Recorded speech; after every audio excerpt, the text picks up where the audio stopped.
Salut tout le monde, Kevin Veil pour le Cercle du Clos.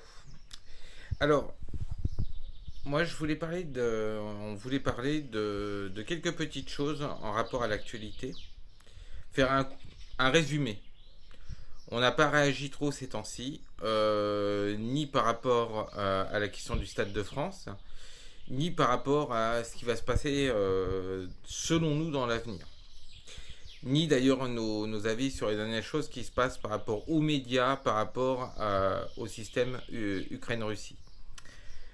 Alors je pense qu'il va falloir quand même donner quelques réponses authentiquement marxistes-léninistes. Alors on va attaquer déjà le petit dossier législatif. Nous on a appelé en général à la voter pour faire barrage à Macron. Donc on va jouer les castors. Euh, Ça n'est pas en fait suffisant ce que l'on a dit.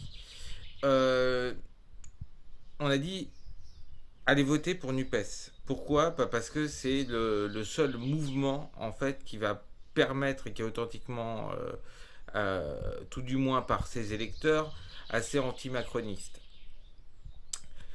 Et donc, même si vous votez pour NUPES et que ça fait barrage, ça ne veut pas dire qu'ils vont faire exactement ce qu'ils disent, ou tout du moins qu'ils vont prendre une posture anti-macronienne. Mais à minima, soit ils vont servir les choses bien parce qu'ils n'auront pas le choix pour plaire à leurs électeurs et à leur électorat, soit ils vont faire les choses mal et ils vont se déconsidérer en fait intégralement et en Mélenchon on n'entendra plus parler. Voilà, c'est ça notre position. Ça, c'est la première des choses. C'est pour ça qu'il faut voter là où la NUPES a des chances de remporter. Il faut voter NUPES. Dans les autres endroits, faites en sorte d'élire les candidats qui seront opposés à Macron. Si la NUPES n'a aucune chance d'y arriver. Voilà, c'est ça notre position. C'est mieux résumé. Maintenant, concernant le Stade de France, oui, là je répondrai à Zemmour. Oui, monsieur Zemmour, oui, il y a des problèmes avec des gens qui ne sont pas assimilés en France. Mais, tout du moins, c'est assez rapide en fait de dire ça sans en voir les causes réelles en fait du problème. Le problème, c'est que l'ensemble des partis s'est entendu pour justement qu'il n'y ait pas cette assimilation. Donc est-ce que c'est l'étranger qui est le véritable problème ou l'étranger non assimilé? Maintenant, il n'y a plus de choix. Il va falloir évidemment qu'il y ait un certain nombre de décisions, parfois difficiles, qui soient prises. Mais tout de même, vous oubliez bien vite et donc vous créez ce qu'on appelle des pseudo-classes, qui seraient des étrangers, qui seraient les LGBT, qui seraient un certain nombre de gens qui s'organisent en communauté, mais qui ne sont pas des classes. En fait, vous faites à peu près le même boulot que Mélenchon, qui fait exactement le même boulot en disant simplement que ce serait le blanc hétérosexuel, normé, qui serait le responsable de tout. Maintenant, les réactions concernant on va dire, les melting pots acceptants. La France, c'est pas les États-Unis. Et en l'occurrence, la gauche, c'était jusqu'au virage sociétal qui date pour le PS des années 68, 70.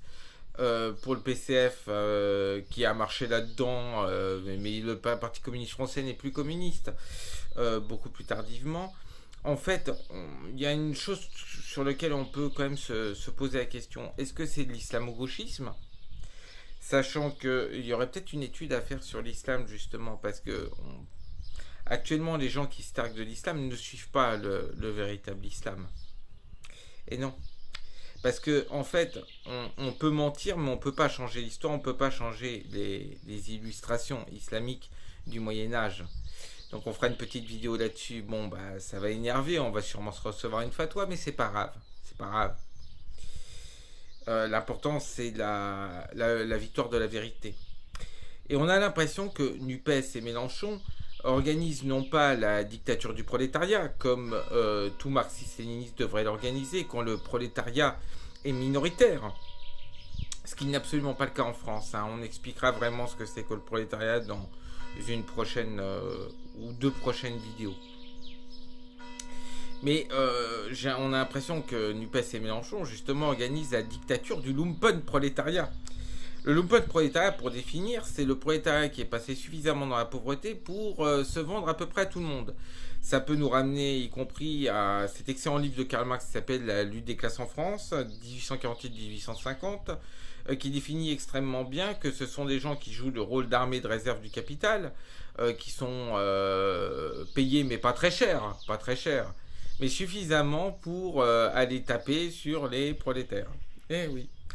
Donc je dirais aux gens de Seine-Saint-Denis, est-ce que vous en avez pas marre de Saint-Denis, est-ce que vous en avez pas marre de défendre le capital, de défendre ceux qui vous ont niqué en beauté, un petit peu comme tous les Français.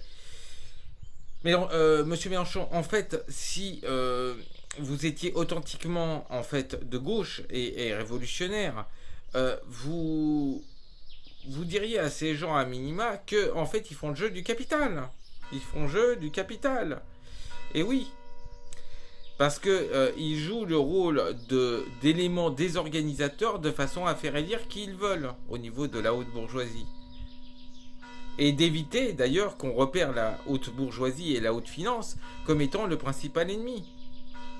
C'est pour ça d'ailleurs que Soral faisait peur et que si Soral était resté dans une rhétorique antisioniste et non pas été passé à l'antisémitisme, c'est pour ça qu'il a été très vite interdit parce qu'on pouvait très bien se dire est-ce qu'à un certain moment il va pas dire bon la Seconde Guerre en fait la Seconde Guerre elle a pu être organisée par la voie de l'accord Avara ou d'un certain nombre de choses qui ne sont pas claires pendant la Seconde Guerre, hein, c'est une hypothèse hein, entre sionistes et nazis, hein, et donc ça servait la haute bourgeoisie.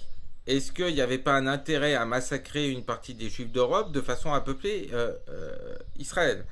Après, c'est pas moi qui le dis, c'est Monsieur Ravron Chaya qui dit que la Shoah était une bénédiction pour Israël. Donc ça, on aimerait bien savoir. Hein. On aimerait bien avoir des réponses là-dessus. Mais tout du moins, on a l'impression que NUPES, il organise la dictature du lumpen prolétariat. Ce qui n'est pas très intelligent, et donc c'est la dictature de ceux qui servent le capital. NUPES aussi sert ce qu'on appelle l'écologie punitive. L'écologie punitive et en l'occurrence des mouvements gaillatistes. Ce qu'on appelle mouvements gaillatistes, c'est des mouvements en fait néo-païens, où le système de tri est devenu une forme d'autel sur lequel on rend hommage à Sainte Gaïa.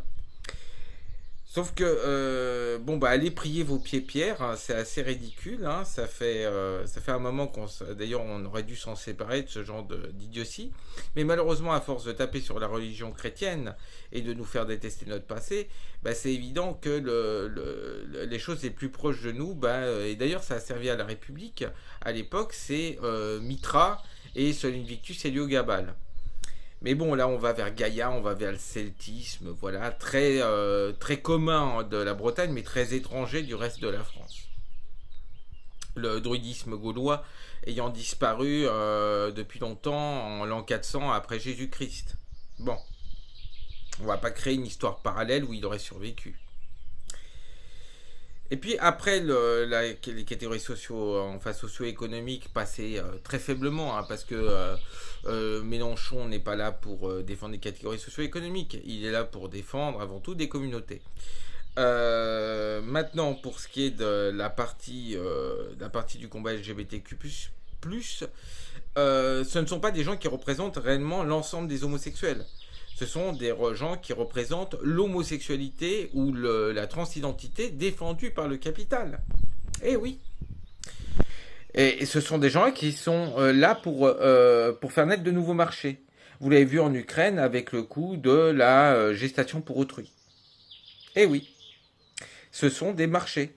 Donc le capital, en fait, considère en fait le pseudo-progrès amené par l'extrême gauche comme étant un marché potentiel. Voilà pourquoi le capital n'a aucun problème d'ailleurs avec NUPES ou n'a aucun problème, voire soutien des mouvements transidentitaires, parce que ça va dans son intérêt. Que dire d'autre? On a regardé un petit peu le truc du Stade de France. On a regardé la question de nos choix par rapport aux législatives. Maintenant, qu'est-ce qui va se passer dans le futur? Bah, le problème, c'est que les mouvements de résistance, tant qu'ils ne seront pas solidaires, y compris solidaires pour former des endroits où les adhérents, les cadres peuvent, s'ils s'engagent dans ces mouvements de résistance, trouver du boulot, parce que le système aujourd'hui, sa réponse, elle est très simple. C'est vous engagez dans un mouvement de résistance, vous risquez de perdre tout. Vous risquez de perdre, ça va des allocs jusqu'au travail. Donc c'est une forme de mort sociale. Et quand vous ne pouvez plus travailler, vous ne pouvez plus rien toucher. Et ça a été le cas pour les soignants. Les soignants qui n'ont pas réussi à trouver de boulot, c'est la précarité intégrale, voire la mort du fait qu'ils ne puissent plus obtenir de quoi manger ou de quoi vivre, tout simplement. Donc c'est une forme de goulag, mais là au sens réel du terme, hein, pas au sens bidon tel qu'on nous dit avec l'holodofake, etc. Mais au sens réel du terme, où on laisse les gens crever à petit feu. Alors évidemment, ça se voit beaucoup moins. Donc on ne peut pas parler de génocide à ce moment-là. D'ailleurs, si on remarque en général, les génocides produits par les pays du haut capital sont toujours moindres. Hein. C'est une forme de génocide démocratique ou de bombardement démocratique, voire l'Irak en 2003, par rapport à ce qui se passe au niveau de la Russie. Donc en fait, le capital vous dit, on définira ce qui est de l'ordre de l'acceptable ou de l'inacceptable. Voilà. Donc là, il n'y a plus la constante du réel là-dedans. En fait, vous faites manipuler intégralement. Et donc, il y a des gens qui me disent, oui, mais c'est dégueulasse, oui, mais c'est un scandale. Non, mais attendez. Le capital travaille pour lui-même. Et la façon dégueulasse dont ils se comportent, ils ont raison de le faire. Ça va dans leur intérêt. C'est une question d'intérêt de classe. Et cet intérêt de classe, que vous mettiez plus d'arabes, moins d'arabes, plus de jaunes ou moins de jaunes, ça va pas changer. Si l'islam aujourd'hui est exploité, le pseudo-islam, je dirais, comme contre-feu, c'est parce qu'il y a des intérêts derrière. Même la vente des burkinis est déjà d'un intérêt capitalistique, puisque ça fait vendre du vêtement. Bon, on est à 12 minutes 35, je pense qu'on va s'arrêter là parce qu'il y a beaucoup de gens du cercle qui me disent que ça donne des vidéos plus digestes de faire des vidéos courtes. Et ben je vais m'y tenir. Voilà. Parce que j'obéis à une forme de centralisme démocratique. Parce que les adhérents ont une importance et que je ne suis que leur humble porte-parole. Mais les représentants de la nation devraient être tout autant aussi les humbles porte-parole de la société française. C'est pour ça qu'on soutient le mandat impératif révocatoire qui permet de virer n'importe quel élu en cours de mandat. C'est avec le RIC, c'est la plus grande garantie pour le peuple français d'avoir des représentants qui le représentent vraiment. Allez, bon, je vous souhaite une bonne journée et abonnez-vous à cette chaîne YouTube, mettez une cloche. Et abonnez-vous aussi sur notre Twitter.